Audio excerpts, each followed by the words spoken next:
आज का जो हमारा टॉपिक है वह है भारत पर मुस्लिम आक्रमण। मुस्लिम आक्रमण से संबंधित जितने भी इंपॉर्टेंट क्वेश्चन होंगे आज हम उन सभी के बारे में डिस्कस करेंगे। क्वेश्चन नंबर फर्स्ट, कथन ए, प्रारंभ में तुर्की प्रशासन सैनिक प्रधान था। कारण आर, अग्रणी सैनिक नायकों के बीच देश को एकता रूप में खंड विभाजित कर दिया गया था। इसके ऑप्शन है, ऑप्शन ए और आर दोनों सही हैं और आर ए का सही स्पष्टीकरण है। ऑप्शन बी, ए और आर दोनों सही हैं परंतु आर ए का सही स्पष्टीकरण नहीं है। ऑप्शन सी, ए सही है परंतु आर गलत है। ऑप्शन डी, ए गलत है परंतु आर सही है। इसमें सबसे पहले जानते हैं कि ये एकता क्या थी। देखो, एकता क्या था? एकता एक ज़मीन का भाग होता था। एकता क्या था? एक ज़मीन का भाग होता था जो सुल्तान क्या करता था, अपने सेना प्रमुख को देता था। सेना प्रमुख को इसलिए देता था ताकि वो क्या कर सके, सैनिक टुकड़ी का रख रखाव कर सके, अपनी सैनिक को अच्छे से मजबूत बना सके। कौन देता था इसको? सुल्तान देता था। किसको? सेना प्रमुखों को। जिस तरीके से कुछ सेना प्रमुख हैं, ये सेना प्रमुख हैं, इनको ये दिया गया, तो जिन सेना प्रमुखों को दिया जाता था वो कहलाते थे इक्तेदार। और ये जो इक्ता देने की प्रणाली थी या प्रथा थी वह कहलाती थी इक्तेदारी। इसकी स्टार्टिंग किसने की थी? इसकी स्टार्टिंग की थी इल्तुतमिश ने। और इल्तुतमिश एक इल्बरी जनजाति का तुर्क था। इल्तुतमिश क्या था? एक इल्बरी जनजाति का तुर्क शासक था। इसलिए कहा जाता है कि जो तुर्की प्रशासन था वो सैनिक प्रधान था, क्योंकि उस समय पर सैनिकों को सैलरी ना देकर क्या दिया जाता था, एक एकता दी जाती थी जो क्या होती थी, जमीन का हिस्सा होती थी। इसलिए इसका जो ऑप्शन हुआ वो ए भी सही है और आर भी सही है, और आर इसका सही स्पष्टीकरण भी करता है। इसलिए इसका जो आंसर हुआ वो हुआ ए और आर दोनों सही हैं। आर ए का सही स्पष्टीकरण करता है option A. Next question, Dharmat का युद्ध निम्न में से किन के बीच लड़ा गया था? जो धर्मर का युद्ध था, धर्मत का, वो धर्मत का युद्ध आपने देखा होगा औरंगजेब और दारा सिकों के बीच में हुआ था। यह युद्ध कब हुआ था? यह युद्ध 1658 ईस्वी में हुआ था। इसका आंसर हुआ सी। धर्मत का युद्ध किसके? औरंगजेब और दारा सिकों के बीच में होता है। जो ये औरंगजेब था, औरंगजेब किसका उत्तराधिकारी था? औरंगजेब शाहजहां का उत्तराधिकारी था। और जो मोहम्मद गोरी और जयचंद के बीच में होता, मोहम्मद गोरी और जयचंद के बीच में युद्ध हुआ था वह था चंदावर का युद्ध। और चंदावर का युद्ध कब हुआ था? वो हुआ था 1194 ईस्वी में, जिसमें गढ़वाल वंश का जो राजा था, राजा जयचंद, उसको मार देता है कौन? मोहम्मद गोरी। जो ये राजा जयचंद था, राजा जयचंद हेल्प करता है मोहम्मद गोरी की, किसको हराने में? पृथ्वीराज चौहान को, जो कि तराइन का द्वितीय युद्ध हुआ था 1192 में। 1192 में राजा जयचंद हेल्प करता है पृथ्वीराज चौहान की, जिससे मोहम्मद गोरी क्या करता है? पृथ्वीराज चौहान को हरा देता है। नेक्स्ट क्वेश्चन, महमूद गजनवी के भारत भ्रमण के दौरान कौन सा विद्वान साथ में आया था? इब्न बतूता, फिरदौसी, अल-ब्रूनी या फिर अल-राजी? इस क्वेश्चन का सही ऑप्शन है अल-ब्रूनी। अल-ब्रूनी 11वीं सेंचुरी में, 11वीं शताब्दी में भारत आया था। इसने भारत में आकर यह भारत की संस्कृति से बहुत ज़्यादा प्रभावित था और इसने यहाँ पर आकर भगवत गीता, विष्णु पुराण या वायु पुराण, इन सभी का अध्ययन किया था। पूछा जाता है कई बार कि ऐसा कौन सा मुस्लिम था जिसने प्रथम बार पुराणों का अध्ययन किया था? वह था अल-ब्रूनी। अल-ब्रूनी की एक बुक थी जो बहुत फेमस थी, किताब उल हिंद। किताब उल हिंद या फिर इसी बुक को कहते थे तहकीक उल हिंद। यह जो किताब थी, बुक थी, यह अरबी भाषा में लिखी गई थी। अरबी भाषा में लिखी गई थी। अरबी भाषा से इसको इंग्लिश में ट्रांसलेट किया गया था। जो इंग्लिश में ट्रांसलेट किया था वो सुचाऊ नाम के व्यक्ति ने किया था। उसके बाद इंग्लिश से यह बुक हिंदी में भी ट्रांसलेट की गई। हिंदी में इसको रजनीकांत शर्मा ने ट्रांसलेट किया। तो महमूद गजनवी के साथ आने वाला फेमस विद्वान कौन था? अल-ब्रूनी था। इसकी बुक थी किताब उल हिंद या तहकीक हिंद, जो कि अरबी भाषा में लिखी गई थी। अरबी भाषा से इसको इंग्लिश में ट्रांसलेट किया गया। किसने किया? सुचाऊ नाम के व्यक्ति ने किया। इसके बाद यह हिंदी में भी ट्रांसलेट हुई। किसने किया? रजनीकांत शर्मा ने किया। यह एक अल-ब्रूनी एक पहला मुस्लिम था जिसने क्या किया था? पुराणों के बारे में अध्ययन किया था। अच्छा, महमूद गजनवी के जो टाइम पीरियड पर और भी बहुत सारे विद्वान थे, जैसे एक था फिरदौसी। फिरदौसी की एक बुक थी सहनामा। उसके बाद एक था वहकी। वहकी ने जो महमूद गजनवी के पिता थे सुबुक्तगीन, महमूद गजनवी के पिता का नाम था सुबुक्तगीन, इनकी बायोग्राफी लिखी थी जिसका नाम था तारीख ए सुबुक्तगीन। तारीख ए सुबुक्तगीन। उसके बाद वहकी के बाद एक था उत्बी। उत्बी इसका फेमस दरबारी इतिहासकार था। क्या था? सबसे इंपॉर्टेंट जो था वो दरबारी इतिहासकार कौन था इसका? उत्बी था। और इसकी एक बुक थी चचनामा। तो कई बार पूछा जाएगा कि भारत आने वाला महमूद गजनवी के साथ कौन था विद्वान? अल बरूनी था। और उत्बी क्या था? इसका दरबारी इतिहासकार था। उसकी बुक का नाम क्या था? उत्बी की चचनामा। और अल बरूनी की बुक का नाम था किताब उल हिंद। अल बरूनी किस टाइम पीरियड में भारत आया था? तो वह 11वीं सेंचुरी में आया था। नेक्स्ट क्वेश्चन, निम्नलिखित में से कौन सा युग्म सम्मिलित है? सुल्तान महमूद का सोमनाथ मंदिर का लूटना, उसके बाद मोहम्मद गोरी का सिंध पर विजय, अलाउद्दीन खिलजी बंगाल विद्रोह, और मोहम्मद बिन तुगलक चंगेज खां का आक्रमण। तो देखो, जो सुल्तान महमूद है इसका मतलब है कि ये, इसका नाम महमूद का मतलब महमूद गजनवी से बात हो रही है। महमूद गजनवी। गजनवी ने भारत पर 17 बार आक्रमण किया था और उनमें से एक फेमस आक्रमण था सोमनाथ मंदिर का लूटना, जो कि 1025 में किया था। इसका 16वां आक्रमण था। सिंध पर विजय मोहम्मद गोरी। मोहम्मद गोरी ने सिंध पर विजय नहीं पाई थी। इसका मतलब किसने पाई थी? वह मोहम्मद बिन कासिम। मोहम्मद बिन कासिम ने 711 ईस्वी में सिंध पर, उस समय दाहिर का शासक था दाहिर, और दाहिर पर अटैक किया था। किसने? मोहम्मद बिन कासिम ने। और सिंध पर सिंध पर कब्जा किया था। बाद में लौट कर यहाँ से बहुत सारा सामान अफगान ले गया था, उसमें अरब में ले गया था। तो इसका फर्स्ट ऑप्शन इज करेक्ट। अगर फर्स्ट ऑप्शन देखो करेक्ट है तो इसका मतलब सेकंड नहीं है और फोर्थ नहीं है। अब हमें इसमें से सेलेक्ट करना है, थर्ड देखना है। अलाउद्दीन खिलजी। अलाउद्दीन खिलजी के समय पे बंगाल विद्रोह हुआ था, बिल्कुल करेक्ट है। तो इसका आंसर सही हुआ क्या? 1 और 3। अच्छा, नेक्स्ट है मोहम्मद बिन तुगलक। मोहम्मद बिन तुगलक का है चंगेज खां। चंगेज खां का जो आक्रमण होता वो किस टाइम पे होता? वो 1211 ईस्वी के टाइम पीरियड में होता, जब यहाँ पर इल्तुतमिश का शासक था। इल्तुतमिश के टाइम पीरियड में चंगेज खां का आक्रमण हुआ था। तो इसका आंसर हुआ ए। 1 और 3 इज करेक्ट। ठीक है, A option is correct. Mohammed bin Sultan और ये वाला। नेक्स्ट, किस लड़ाई ने मोहम्मद गोरी के लिए दिल्ली अक्षेत्र खोल दिया था? जो दिल्ली का अक्षेत्र खोला था मोहम्मद गोरी के लिए, वो तराइन की दूसरी लड़ाई में खोला गया था। Option number B is correct. देखो, जो तराइन की दूसरी लड़ाई थी वो 1192 ईस्वी में हुई थी, और यह लड़ाई मोहम्मद गोरी व पृथ्वीराज चौहान के बीच में हुई थी। पृथ्वीराज चौहान के बीच में यह लड़ाई हुई थी तराइन की।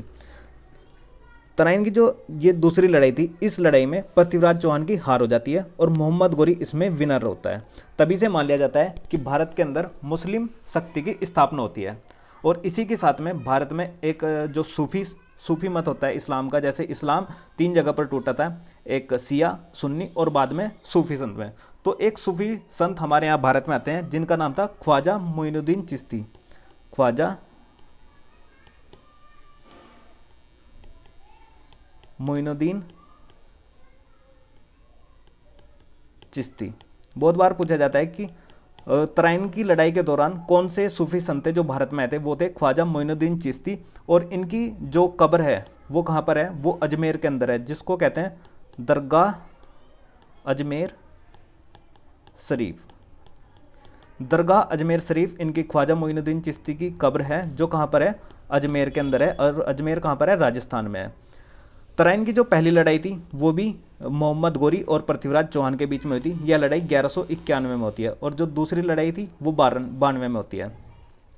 यह लड़ाई भी मोहम्मद गोरी और पृथ्वीराज चौहान के बीच में होती है, लेकिन जो पहली लड़ाई थी इसमें पृथ्वीराज चौहान विनर रहते हैं और मोहम्मद गोरी लूजर रहता है। ठीक है, जो खानवा है, खानवा की लड़ाई 1527 ईस्वी में होती है, और यह लड़ाई बाबर व राणा सांगा के बीच में होती है। राणा सांगा के बीच में। इस लड़ाई में राणा सांगा हार जाता है और बाबर विनर रहता है। पानीपत की पहली लड़ाई ये 1526 ईस्वी में हुई थी। नेक्स्ट है, निम्न में से किस लड़ाई में नादिर शाह ने मुगल सम्राट मोहम्मद शाह को पराजित किया था? तो इसका ऑप्शन है बी। जो करनाल की लड़ाई थी इसमें क्या किया था, नादिर शाह ने मुगल सम्राट मोहम्मद शाह को पराजित किया था। देखो ये बहुत ही इंपॉर्टेंट है। इस युद्ध में हुआ क्या था, ये युद्ध सबसे पहली तो बात यह है कि 1739 ईस्वी में हुआ था और पूछा जाता है इसमें एक संधि हुई थी जो बहुत इंपॉर्टेंट है, निजामुल मुल्क की। निजामुल मुल्क, यह युद्ध जो था नादिर शाह व मोहम्मद शाह के बीच में होता और निजामुल मुल्क की जो संधि हुई थी इसके बेस पर यह युद्ध रुक गया था जो कि करनाल में होता 1739 ईस्वी में। नेक्स्ट है, भारत पर पहला मुस्लिम आक्रमण किस वर्ष हुआ था? तो भारत पर जो पहला मुस्लिम आक्रमण का था वो 1711 ईस्वी में होता। वो क्या था, मोहम्मद बिन कासिम ने। मोहम्मद बिन कासिम ने भारत पर पहला आक्रमण किया था और ये आक्रमण इसने सिंध पर किया था। जिस समय सिंध पर इसने आक्रमण किया था उस समय सिंध पर एक शासक थे दाहिर। दाहिर का राज चलता था और सिंध की उस टाइम पे कैपिटल भी होती थी देवल, और देवल एक बंदरगाह होता था उस टाइम पे। ये दाहिर जो थे ये एक राजा थे, राजा चच के पुत्र थे दाहिर। ठीक है, तो 711 ईस्वी में मोहम्मद बिन कासिम ने किया था और कहाँ पर क्या था, सिंध पर अटैक किया था। सिंध की उस समय पर राजधानी क्या होती थी, देवल होती थी, और देवल क्या था, बंदरगाह भी था। राजा उस समय सिंध के कौन थे, दाहिर थे, और जो कि चच के पुत्र थे। नेक्स्ट, भारत में प्रथम मुस्लिम आक्रमणकारी कौन था, जिसका डिस्कशन हम कभी कर सके, मोहम्मद बिन कासिम। मोहम्मद बिन कासिम भारत पर पहला मुस्लिम आक्रमणकारी था जिसने 711 ईस्वी में सिंध पर अटैक किया था। ठीक है, अच्छा ये कुतुबुद्दीन ऐबक, कुतुबुद्दीन ऐबक कौन था? कुतुबुद्दीन ऐबक जो था ये इसको ये नहीं करेंगे। ठीक है, कुतुबुद्दीन ऐबक, कुतुबुद्दीन ऐबक जो था दिल्ली सल्तनत, जब भारत में दिल्ली सल्तनत की स्थापना होती है, दिल्ली सल्तनत स्टार्ट होता है, तो उसके अंदर सबसे पहला वंश आता है गुलाम वंश। गुलाम वंश का संस्थापक था कौन? कुतुबुद्दीन ऐबक। मोहम्मद गोरी और महमूद गजनवी। महमूद गजनी 17 बार आक्रमण के लिए फेमस है और इसका जो सबसे फेमस अटैक हुआ था वो गुजरात के अंदर हुआ था। गुजरात में जो सोमनाथ टेम्पल था 1025 ईस्वी में इसने अटैक किया था उस पर, और वो 16वें नंबर का आक्रमण का था, 16th नंबर का। मोहम्मद गोरी के साथ में 4 विद्वान और साहित्यकार यानी कि भारत में आते हैं जिनके नाम थे उतबी, फिरदौसी, अलबरूनी व वहाकी। ये 4 विद्वान थे, इन सभी के बारे में याद रखना है। क्वेश्चन नंबर 9, इनमें से कौन गजनी राजवंश का संस्थापक था? तो गजनी राजवंश का जो संस्थापक था अल्पतगीन, सुबुक्तगीन, महमूद या इस्माइल। इस क्वेश्चन का सही आंसर है अल्पतगीन। अल्पतगीन जो था वो गजनी या गजनवी राजवंश का संस्थापक था और इसी का उत्तराधिकारी हुआ करता था सुबुक्तगीन, और इस सुबुक्तगीन का बेटा कौन था? महमूद गजनी, जिसको महमूद गजनी या महमूद गजनवी बोला जाता था। अच्छा, इस महमूद गजनवी जो था ये कहाँ का था? गजनी राजवंश से बिलोंग करता था ये भी, और गजनी राजवंश को क्या बोलते थे हम? यामिनी वंश भी बोला जाता था, यामिनी वंश। तो गजनी राजवंश का संस्थापक कौन था? वो था अल्पतगीन, और इसका गुलाम या उत्तराधिकारी कौन था? सुबुक्तगीन, और सुबुक्तगीन का बेटा होता था महमूद गजनवी या महमूद गजनी, जो भारत में 17 बार अटैक करता है। इसके 17 बार अटैक में जो थे वो सबसे पहला आक्रमण था इसका 1000 ईस्वी में, जो पेशावर की सीमा पे किया गया था राजा जयपाल पर। राजा जयपाल पर, राजा जयपाल एक ब्राह्मण शासक हुआ करते थे, और इन्होंने जब 1000 ईस्वी में अटैक किया था तो वह निर्णायक नहीं था, मतलब उसका कोई भी निर्णय नहीं लिख रहा था। लेकिन इन्होंने अगले ही साल 1001 ईस्वी में फिर राजा जयपाल पर अटैक किया और उसमें इन्होंने राजा जयपाल को हरा दिया, लेकिन इन्होंने मारा नहीं था इसको। उसकी मजाक बनाकर ये वापस चला गया था गजनी, और जिससे कि ये राजा जयपाल थे जो वे परेशान हो गए थे और अपनी मतलब हार को बर्दाश्त नहीं कर पाए थे, और इन्होंने आग में जलकर अपनी आत्महत्या कर ली थी। फिर उसके बाद में 1006 ईस्वी में होता है। 1006 ईस्वी में जो अटैक होता है वो नगरकोट मंदिर पर होता है। नगरकोट मंदिर, नगरकोट मंदिर कहाँ पड़ता है? नगरकोट मंदिर पड़ता है आपका कांगड़ा डिस्ट्रिक्ट में, कांगड़ा डिस्ट्रिक्ट। और ये कांगड़ा कहाँ पर है? तो कांगड़ा हिमाचल प्रदेश में पड़ता है। ठीक है, इसके बाद इसने 1008 ईस्वी में किया। 1008 ईस्वी में इसने जो राजा जयपाल थे, जयपाल का पुत्र था आनंदपाल, आनंद पाल पर इसने अटैक किया और उसको भी हरा दिया, और इस युद्ध को कहा जाता है वह हिंद का युद्ध, वह हिंद का युद्ध। उसके बाद 1014 ईस्वी में इसने क्या किया, बहुत इंपॉर्टेंट है ये, स्थानेश्वर, स्थानेश्वर, स्थानेश्वर महादेव मंदिर। 1014 ईस्वी में इसने स्थानेश्वर महादेव मंदिर पर अटैक किया। स्थानेश्वर महादेव मंदिर थानेसर में पड़ता है, थानेसर हरियाणा में है, ये बहुत इंपॉर्टेंट है। स्थानेश्वर महादेव मंदिर, ये मंदिर पूछा जाता है कि ये किस भगवान का था, तो ध्यान रखना है ये मंदिर श्री कृष्ण भगवान जी का था, श्री कृष्ण भगवान जी का ये मंदिर था। ये कन्फ्यूजन इसलिए भी हो सकता है आपको कि इसमें महादेव वर्ड लिखा हुआ है, लेकिन ये महादेव का न होकर श्री भगवान कृष्ण जी का मंदिर था, और इसको चक्र स्वामी का मंदिर भी बोलते हैं, चक्र स्वामी। तो 1014 ईस्वी में इसने स्थानेश्वर महादेव मंदिर पर अटैक किया, जो कहाँ था, थानेसर हरियाणा के अंदर था।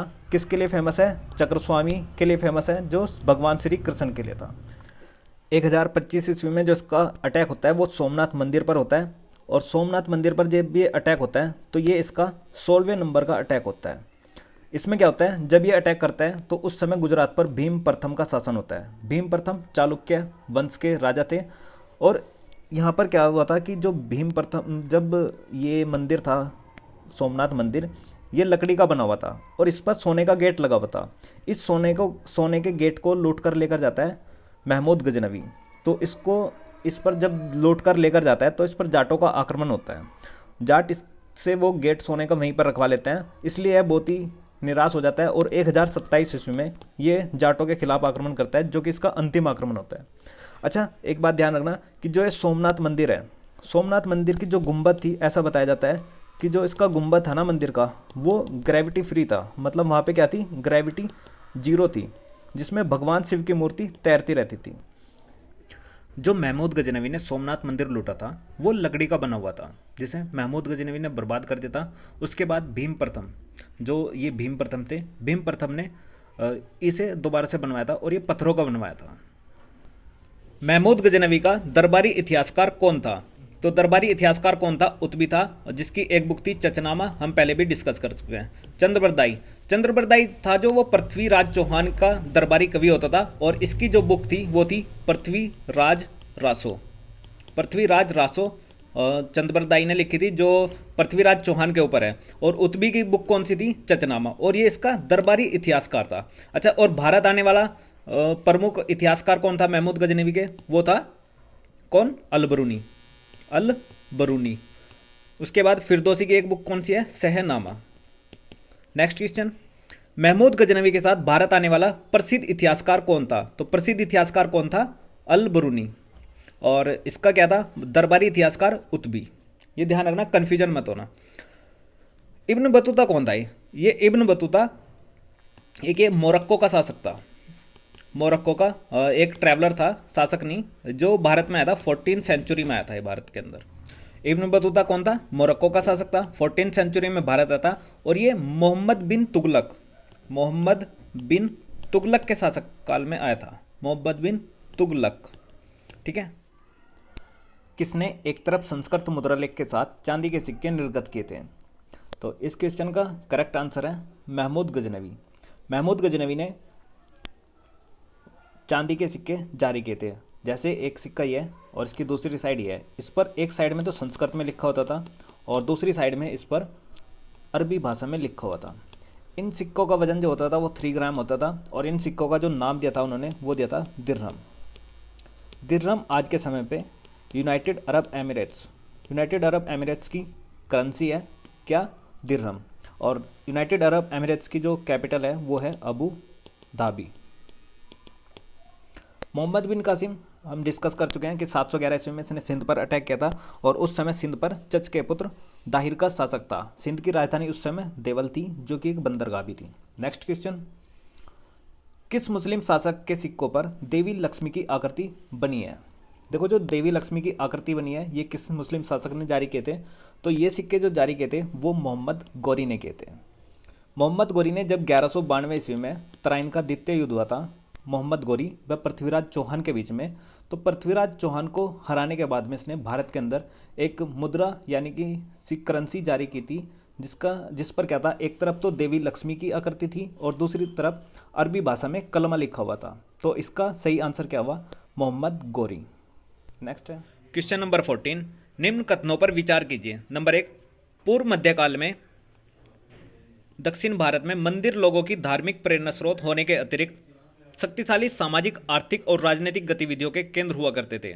नंबर 2, अकाल पड़ने पर अकालग्रस्त क्षेत्र में स्थित मंदिर अकालग्रस्त लोगों को राहत प्रदान करते थे। नंबर 3, मंदिर छोटे छोटे भूस्वामी होते थे तथा वे सिंचाई व्यवस्था का विकास भी करते थे। इसके ऑप्शन है ये, आप इनको 1 मिनट के लिए पॉज करो और फिर इसका करेक्ट आंसर लगाओ। देखो, जो दक्षिण भारत के मंदिर थे ना, वो लोगों को धार्मिक प्रेरणा स्रोत होने के अतिरिक्त सामाजिक, आर्थिक और सांस्कृतिक गतिविधियों का केंद्र हुआ करते थे।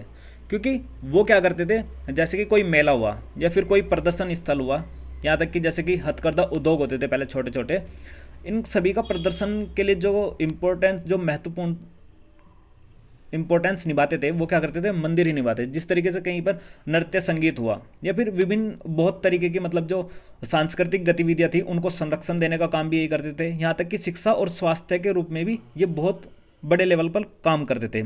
यहाँ तक कि जो अकाल पड़ने पर अगर कोई अकाल ग्रसित क्षेत्र है, उसमें भी ये हेल्प प्रदान करते थे। कौन, दक्षिण भारत के मंदिर। ये थर्ड है, यानी कि ये भी सही है और ये भी सही है। मंदिर छोटे छोटे भूस्वामी होते थे तथा सिंचाई व्यवस्था का विकास भी करते थे। देखो, ये सिंचाई व्यवस्था में बहुत इंपॉर्टेंस अपनी भूमिका निभाते थे और ये छोटे छोटे भूस्वामी न होकर ये काफ़ी बड़े लेवल के होते थे। अगर राज्य के बाद कहते हैं कि अगर राज्य का पूरी मतलब जितनी ज़मीन है उस पर राज्य का कब्जा है, उसके बाद में अगर किसी का कब्जा होता था तो वो किसका होता था, मंदिर का होता था। यानी कि मंदिर के अंदर क्या होते हैं, बड़े बड़े भूस्वामी होते थे। तो इसका ऑप्शन ए भी सही है और बी भी सही है। और थर्ड इसलिए गलत है क्योंकि छोटे छोटे नौकर बड़े बड़े भूस्वामी होते थे, हालांकि सिंचाई व्यवस्था करते थे, लेकिन इसकी वजह से ये ऑप्शन गलत हो जाता है। तो फर्स्ट और सेकंड इज करेक्ट, यानी कि ऑप्शन नंबर ए क्या है, राइट है। नेक्स्ट